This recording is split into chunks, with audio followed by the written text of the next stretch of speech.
we've got more jail cells than we can fill right now. I mean, the county jail that we run has got 1,100 beds in it. It's full, but we're running over to the Harwell Center that's privately run. We're sending about 150 inmates over there a day. That's an 800-bed facility, and they're only housing about 150, so you've only got about 300 inmates in the Harwell facility, and 150 of them are ours. Right now, the Jack Harwell facility that was supposed not to cost the taxpayers anything is costing them anywhere from $7,000 to $14,000 a day. That's what we're paying for those prisoners. And then we've got the downtown jail down here that they're working on renovations, putting a new security system in, intercom system, and locks. We need to get that jail reopened down here and get our inmates back to that jail, because 2 years ago, there was a vote on the Commissioner's Court to take our 150 from downtown and move them out to Harwell so they could open that facility. I voted against it. I said if we ever move them, it's going to be forever getting them back. Well, right now, forever has been at least 2 years. And we need to get them back down here. And then that way we pay a lower rate, because we're paying $45.50 a day at the Harwell facility to house our overflow inmates. What would it cost? What does it cost them here? It's about 20% less. But at the same time, 20% less, but we were housing some contract prisoners down here. When the downtown jail was working and we had our inmates in it, we had a positive cash flow for the county of about $60,000 a month, because we kept our prisoners there, plus the other prisoners that they were keeping was netting us about $60,000 a month.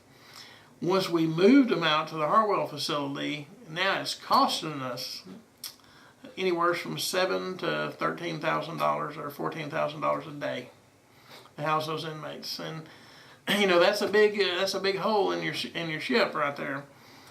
So what's it going to take to get them back? To get them back downtown? Well, we've got to get CEC to finish the repairs on the downtown jail, and there again, we were presented with a shortfall on the budget 2 weeks ago, I think it was, where they were $384,000 short on the budget for care and feed of prisoners. Well, they wanted us to give them money out of the general fund. Well, we ended up giving them $285 because the sheriff's department came up with another $100 out of their budget. At the same time, it's their budget, it's not our budget. We shouldn't be the ones coming up with the money. It should be the sheriff's department watches their budget, should have let us know ahead of time. Hey, we're running low on this. So who runs the sheriff department's budget? The sheriff's department. We don't. We just give them a budget. So Larry Lynch. He's accountable. Right. The sheriff's department, Larry's paid $12,000 a year to oversee the CEC facilities. What really got me, on the deal was they came to us and said we need it, and that was just to bring them up to the date that they were going to pay it then. But it's about $1.6 million short, because that only got them to pay the bill that they owed. Now, for every day that they're housing them, they're going to have to come back next month and ask for more money too. There again, we give a person a budget, they need to let us know. If we're working on shortening the minimum hold from 72 hours down to 24 hours on misdemeanors. We can look at some ankle bracelet monitoring issues, classification issues, but I feel like those departments need to come to us with a plan. Yeah. But now we're kind of behind the 8 ball. It's already happened. The wreck's already happened. Now we're here trying to fix it and figure out how we can move on from here. So it was a little bit disturbing, I thought. Well, it's still disturbing, because you said they'll be back next month. So it's like it's not over. What's it going to take? We have to stop the bleeding. Right. We've got to stop the bleeding.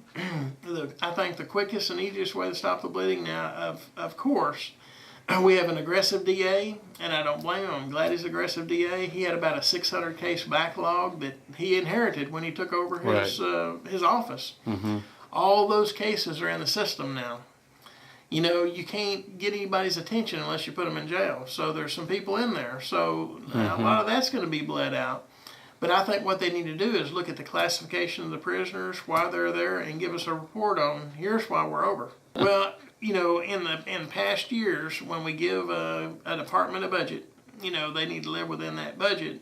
And then if not, let us know way ahead of time. Look, it looks like we're trending in the wrong direction. Now, I understand in the sheriff's defense, he cannot refuse somebody that is arrested and they go to jail. I wouldn't want that to happen.